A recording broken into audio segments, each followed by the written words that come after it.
Bismillahirrahmanirrahim. Alhamdulillahirabbil alamin.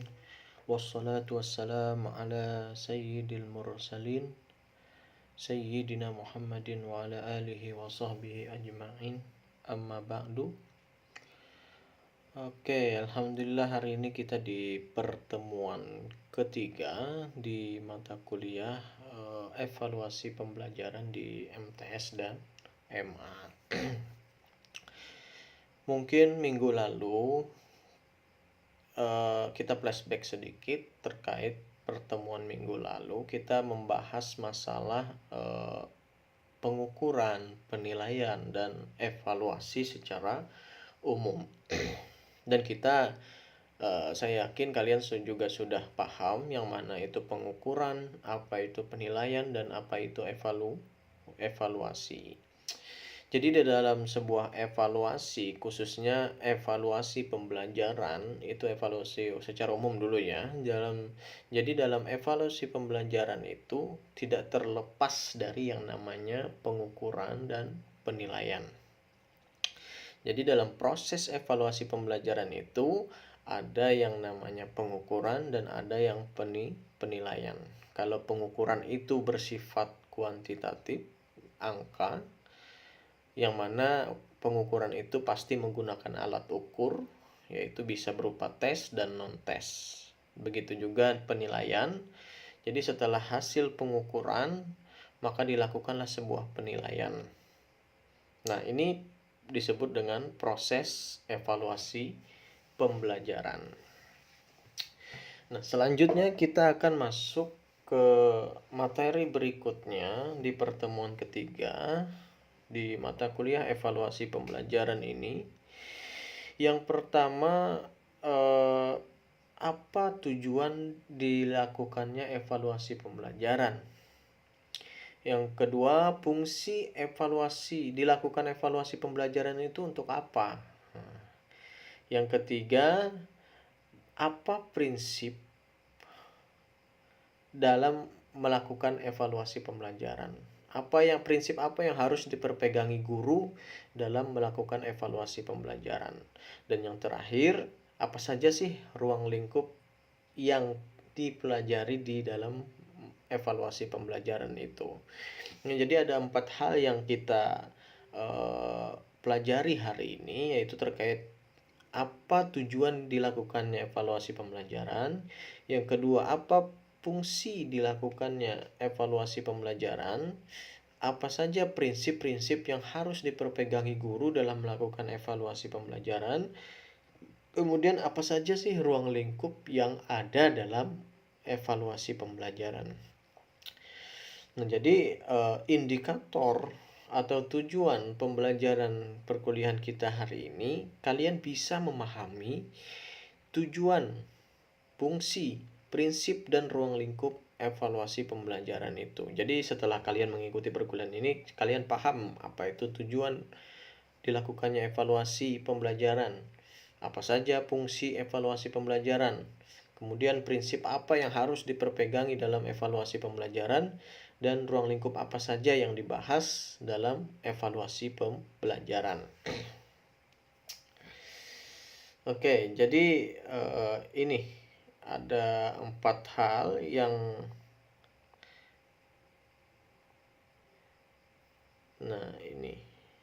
perlu kalian pahami setelah mengikuti perkuliahan ini, khususnya di pertemuan 3. Jadi kalian paham tujuan, fungsi, prinsip, dan ruang lingkup evaluasi pembelajaran itu sendiri. Oke, kita lanjut ke slide berikutnya. Nah, untuk yang pertama, kita akan membahas apa gerang tujuan jadi kita melakukan evaluasi pembelajaran itu. Gasan apa kita melakukan evaluasi pembelajaran? Kalau minggu lalu kita membahas masalah pengertian, sekarang kita masuk kepada tujuannya. Apa gerang tujuan kita melakukan evaluasi pembelajaran? Guru nih, gasan apa melakukan evaluasi pembelajaran? Jadi menurut Zainal Arifin, Yang pertama, tujuan dilakukannya evaluasi pembelajaran itu salah satunya ingin mengetahui tingkat penguasaan peserta didik terhadap materi yang telah diberikan oleh guru. Jadi setelah guru menyampaikan materi, jadi guru ini ingin tahu bagaimana penguasaan siswa terhadap materi yang disampaikan. Apakah paham? Sangat paham, tidak paham. Itu tingkatnya. Berhasil, tidak berhasil. Nah, itu tujuan pertama dilakukannya evaluasi pembelajaran oleh guru. Nah, yang kedua, mengetahui kecakapan, motivasi, bakat, minat, dan sikap peserta didik terhadap program pembelajaran. Nah, ini yang kedua, tujuan evaluasi pembelajaran. Kayak apa gerang? Sikap buahnya siswa ini. Nah, kita selama memberikan pengajaran, apakah perhatian mereka terpusat di materi atau tidak memperhatikan atau bagaimana. Nah, itu tujuan evaluasi pembelajaran. Yang ketiga, mengetahui tingkat kemajuan dan kesesuaian hasil belajar peserta didik dengan standar kompetensi dan kompetensi dasar yang telah ditetapkan. Nah, jadi ingin tahu kompetensi dasar yang telah ditetapkan itu. Jadi di setiap buku itu, baik Al-Quran, hadis, fikih, akidah, akhlak, dan SKI, itu ada kompetensi dasarnya. Jadi ingin tahu tercapai atau tidak tercapainya kompetensi dasar itu, maka dilakukanlah evaluasi pembelajaran. Nah, itulah. Jadi ada kompetensi inti, dijabarkan lagi menjadi kompetensi dasar. Kompetensi dasar itu dijabarkan lagi menjadi sebuah indikator pembelajaran atau tujuan pembelajaran. Nah, tercapai tidak kompetensi yang harus dicapai oleh siswa, maka dilakukanlah evaluasi pembelajaran. Itu yang ketiga. Yang keempat, mendiagnosis keunggulan dan kelemahan peserta didik dalam mengikuti kegiatan pembelajaran. Setelah dilakukannya evaluasi pembelajaran, ternyata ada siswa yang nilainya tinggi, ada siswa nilainya rendah, ada 10 yang tinggi, 10 yang rendah. Apa yang terjadi? Berarti kan ada kelemahan, ada yang unggul, ada yang tidak unggul. Apa yang terjadi? Jadi evaluasi dilakukanlah, itulah tujuan jadi adanya evaluasi pembelajaran. Kemudian yang berikutnya seleksi, yaitu memilih dan menentukan peserta didik yang sesuai dengan jenis pendidikan tertentu. Ini placement test. Jadi ingin tahu bahwa siswa ini cocoknya di mana. Nah, maka dilakukanlah evaluasi. Kemudian menentukan kenaikan kelas, itu adalah evaluasi pembelajaran seperti ujian akhir semester. Ini lulus atau tidak lulus. Nah, yang terakhir, menempatkan peserta didik sesuai dengan potensi yang dimilikinya. Dengan adanya evaluasi, maka kita tahu si siswa ini potensinya di mana. Oh, di bidang matematika ini, di bidang keagamaan ini. Nah, jadi itu tujuan evaluasi pembelajaran. Jadi intinya ingin mengetahui penguasaan pemahaman siswa terhadap materi yang kita ajarkan. Kita nih sebagai guru. Kayak apa, sudah pahamkah, belumkah? Nah, itu tujuan utama dari evaluasi pembelajaran. Sebenarnya banyak lagi tujuan-tujuan yang lain, tapi yang paling banyak di guru itu, jadi diadakannya evaluasi pembelajaran itu ingin mengetahui sampai mana penguasaan materi yang telah kita sampaikan sebagai seorang guru nih. Kemudian ingin mengetahui nilainya kayak apa, baikkah kadakah. Nah, itu tujuan evaluasi pembelajaran. Nah, jadi itu tujuan diadakannya evaluasi pembelajaran. Ada 2, 4, 6, 7 ini 7 tujuan. Nah, Tapi yang paling banyak itu di sini, untuk mengetahui penguasaan peserta didik terhadap materi yang telah diberikan. Kemudian setelah kita mempelajari tujuannya, apa gerang fungsi evaluasi. Jadi tujuan, kemudian fungsinya. Jadi Bapak mengambil dari pendapat Nana Sujana. Sebenarnya banyak sekali fungsi-fungsi evaluasi pembelajaran, tapi di sini saya ngambil di Nana Sujana, penilaian hasil belajar. Nah, untuk fungsi pertama yang itu untuk mengetahui tercapai tidaknya tujuan instruksional khusus. Maksudnya di sini tujuan pembelajarannya. Kalau dulu itu tujuan instruksional khusus ada, yang umum ada. Nah, dengan fungsi ini dapatlah diketahui bahwa tingkat penguasaan bahan pelajaran yang dikuasai oleh peserta didik.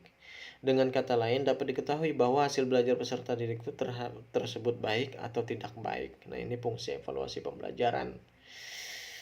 Yang kedua, untuk mengetahui keaktifan proses pembelajaran yang dilaksanakan guru.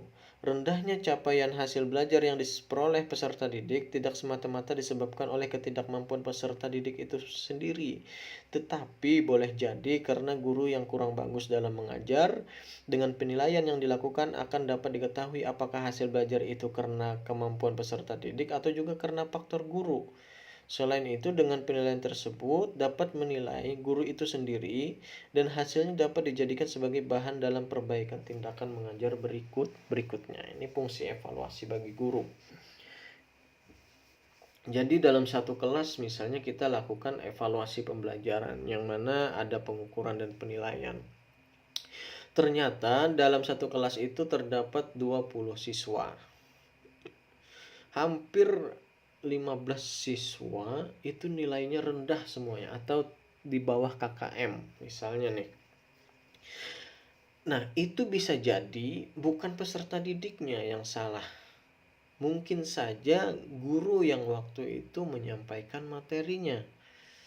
Entah guru yang menyampaikan materi itu sangat membosankan bagi si siswa karena tidak ada pembelajaran yang menarik, jadi sehingga siswa kurang memperhatikan dari penjelasan si guru. Bisa jadi di situ.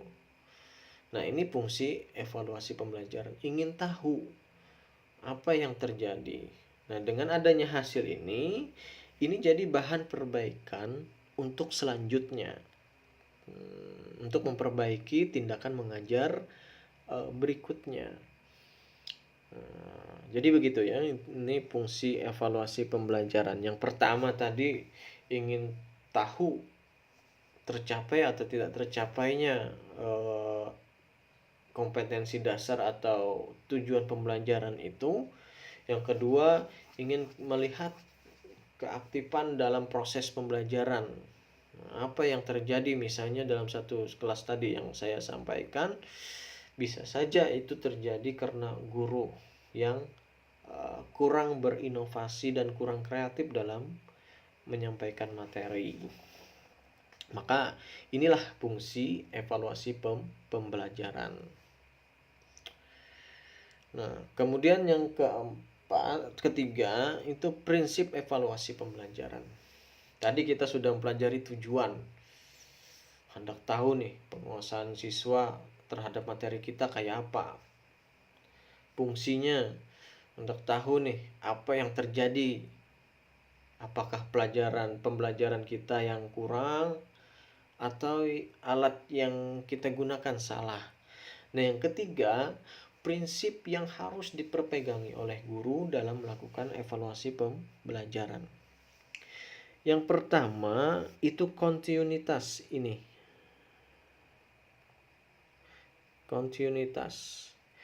Kontinuitas ini artinya evaluasi pembelajaran itu harus dilakukan secara terus-menerus. Karena pembelajaran itu suatu proses yang kontinu. Hasil evaluasi pada suatu waktu harus dihubungkan dengan hasil evaluasi sebelumnya sehingga dapat gambaran jelas tentang perkembangan belajar siswa. Jadi sifatnya prinsip yang harus diperpegangi guru dalam melakukan evaluasi pembelajaran itu, evaluasi pembelajaran ini dilakukan secara terus menerus. Artinya misalnya semester lalu kita melakukan evaluasi pembelajaran dan hasilnya sekian. 10 siswa lulus, 10 siswa tidak lulus.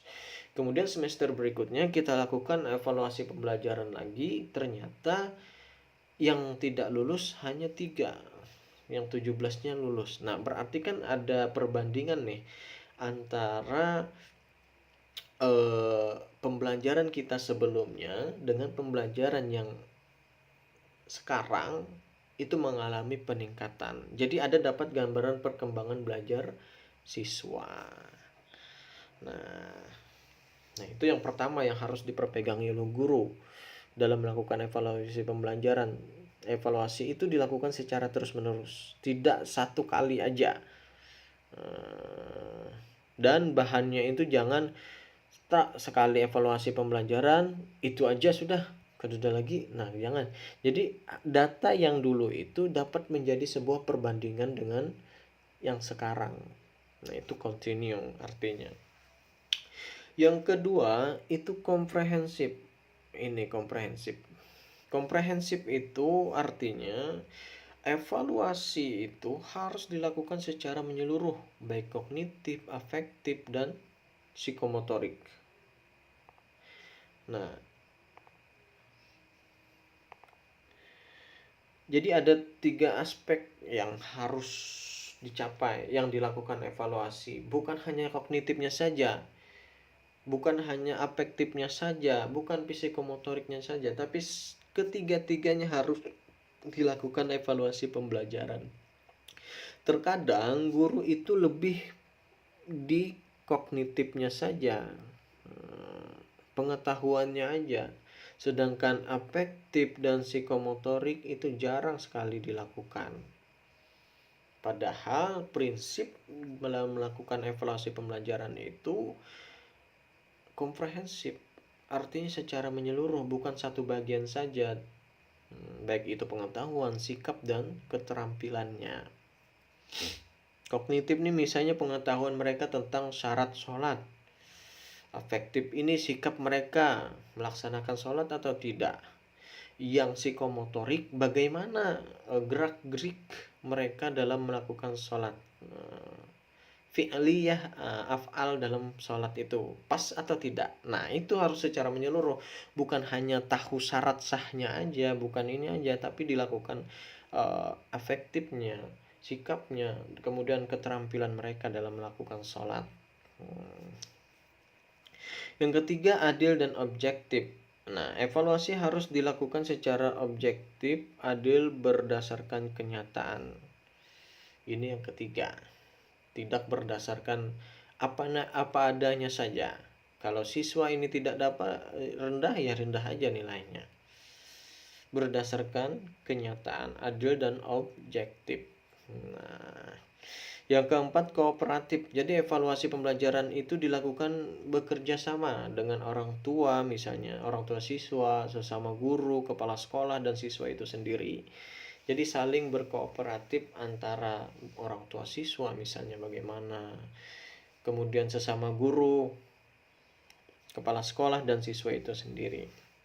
Yang keempat, praktis. Nah, ini yang penting. Praktis. Prinsip yang harus diperpegangi guru dalam melakukan evaluasi pembelajaran itu harus praktis. Apa praktis itu? Praktis itu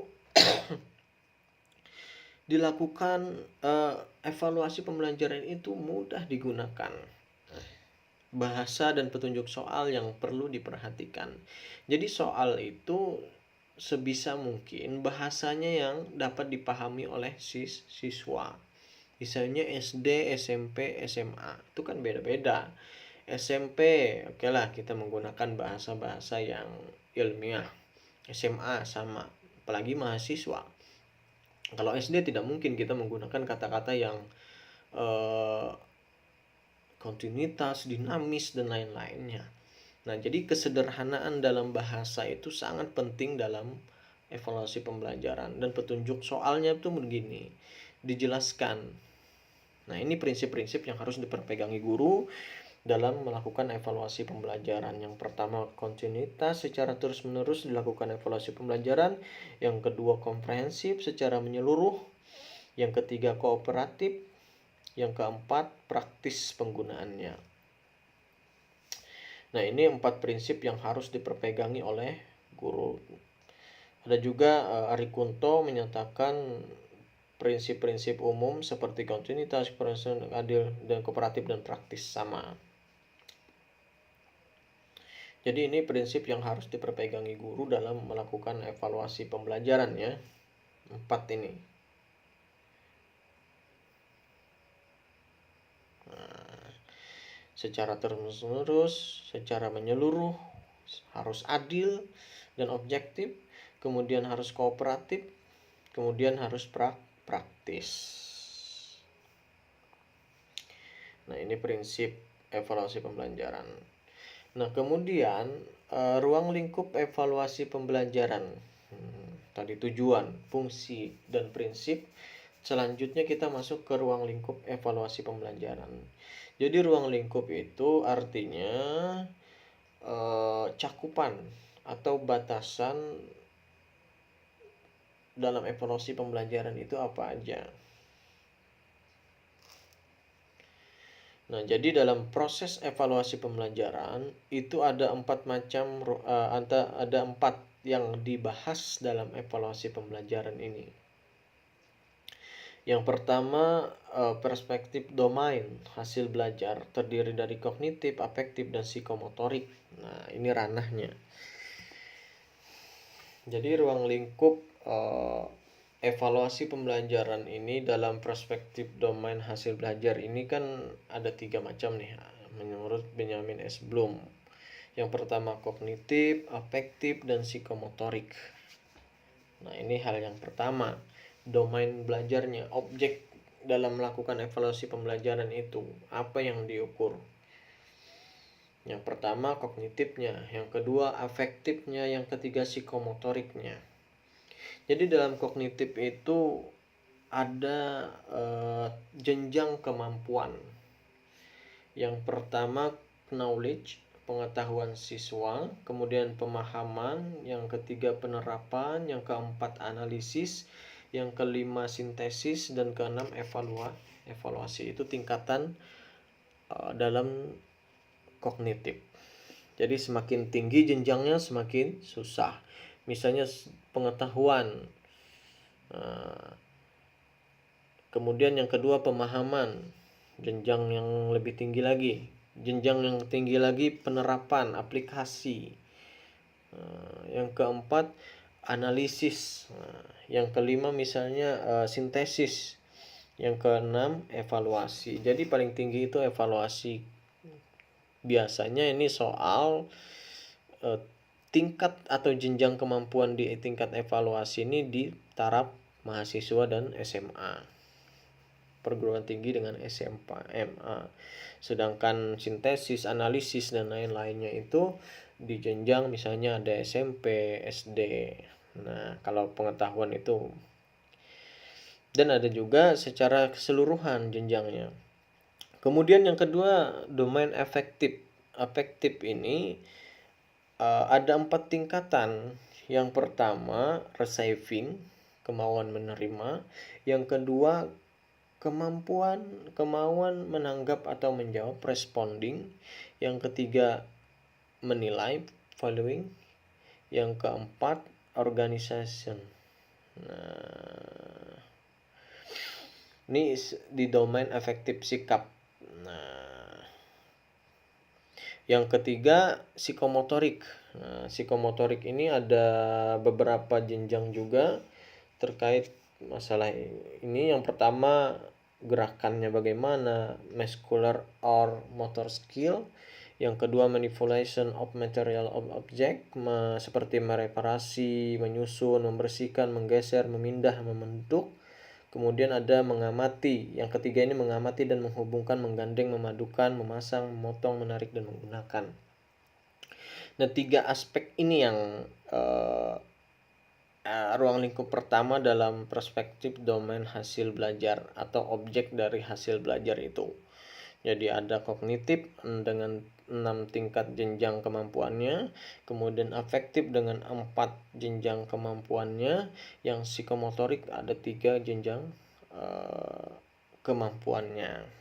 Nah, jadi berdasarkan penjelasan di atas tadi terkait masalah domain hasil belajar, jadi dapat dibagi dua. Yang pertama ada tingkat tinggi, ada tingkat rendah. Misalnya kalau tingkat rendah itu kayak pemahaman, kepengetahuan, penerapan. Nah, itu termasuk jenjang rendah. Sedangkan yang di atas seperti kayak sintesis, evaluasi dengan yang lain-lainnya itu termasuk jenjang tinggi, tingkat tinggi.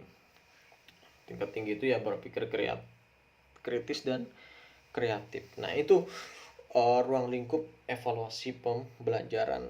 Kemudian ada perspektif dari sistem pembelajarannya. Contohnya seperti apa sistem pembelajarannya itu?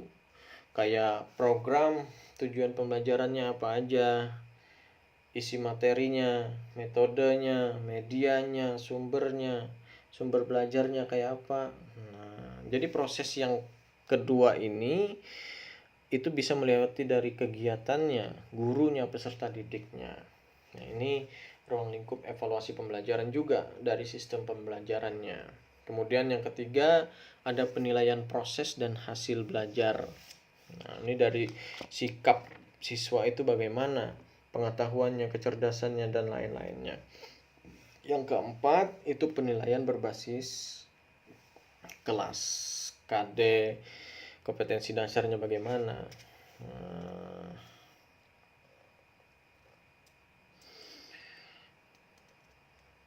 Nah, ini ruang lingkup evaluasi pembelajaran. Tapi yang paling banyak dibahas itu terkait masalah domain hasil belajar ini, kognitif, afektif, dan psikomotorik. Kalau sistem pembelajaran itu guru, proses dan hasil belajar sama penilaian berbasis kelas-kelas. Tapi domain hasil belajar ini berkaitan dengan siswa. Ini yang paling banyak yang sering dilakukan di sekolah. Domain hasil belajar, bagaimana pengetahuan siswanya dengan kemudian dari afektifnya, psikomotoriknya. Nah, jadi ini ruang lingkup evaluasi pembelajaran. Jadi ada 4 macam yang kita bahas hari ini. Jadi dapat kita simpulkan bahwa tujuan evaluasi pembelajaran itu diadakan kenapa? Karena kita ingin tahu penguasaan materi siswa setelah kita melakukan proses pembelajaran. Setelah kita menyampaikan materi, misalnya si guru nih menyampaikan materi, ingin tahu bagaimana siswa ini paham atau tidak, maka dilakukanlah evaluasi pembelajaran. Kemudian prinsip evaluasi pembelajaran yang harus diperpegangi guru apa saja? Yang pertama, kontinuitas. Secara terus-menerus dilakukan evaluasi pembelajaran. Hasil evaluasi yang tahun lalu dibandingkan dengan tahunnya sekarang, apakah ada perubahan atau bagaimana. Yang kedua, komprehensif. Yang diukur itu ketiga-tiganya, misalnya tadi domain hasil belajar tadi, kognitif, afektif, dan psikomotoriknya. Kemudian yang ketiga harus adil dan objektif, apa adanya sesuai dengan kenyataan. Yang keempat kooperatif, jadi bekerja sama dengan sesama guru, misalnya kepala sekolah, siswa itu sendiri. Yang kelima praktis, jadi evaluasi pembelajaran itu khususnya tesnya, soalnya itu mudah dipahami dan petunjuk soalnya yang jelas. Itu yang perlu diperhatikan dalam melakukan evaluasi pembelajaran. Kemudian kalau ruang lingkup evaluasi pembelajaran itu ada 4 macam, itu bisa perspektif dari domain hasil belajar. Nah, di sini yang sering dilakukan di sekolah, kognitif, afektif, dan psikomotorik. Kemudian sistem pembelajaran, ini bisa aja dilakukan oleh kepala sekolah ataupun pengawas. Proses dan hasil belajar, penilaian berbasis kelas dan guru. Nah, ini materi kita terkait tujuan, fungsi,